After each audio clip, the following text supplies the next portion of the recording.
Florence is impacting our region, causing high tides and wind gusts on beaches in Rehoboth Beach, Delaware. Despite the force, Eyewitness News spotted dozens of people out on the boardwalk. Eyewitness News reporter David Spunt is tracking Florence from Rehoboth Beach. He joins us now with more. David. Hi, Jessica. Yeah, they're enjoying it. Rehoboth Beach is a vacation town. That is not a surprise to people. The people that have been here for the week relaxing, they were on pins and needles at the early part of the week, hoping that this storm would not turn north. Right now they are, though, just dealing with wind, some dark skies, and larger than normal waves. 430 miles from the eye of Hurricane Florence, and the storm is on the minds of people in Rehoboth Beach, Delaware. I feel sorry for them. My thoughts and prayers go out to them. I was just watching, they had pictures of Hatteras underwater.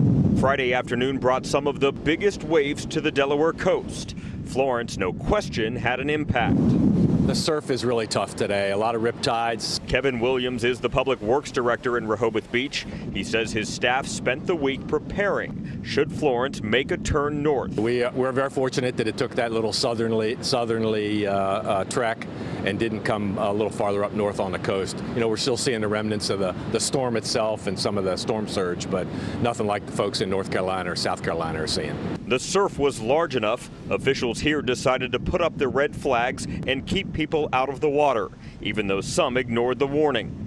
Those here on vacation are glad things are not worse weather-wise. Every day I would look on the weather app, and it always looked like it was going to be raining every day, but actually we were pretty lucky this week. But they've been closely following the powerful storm beating up the eastern half of North Carolina. I have folks actually in Goldsboro, North Carolina, not too far from Wilmington or New Bern, where the storm actually is heading.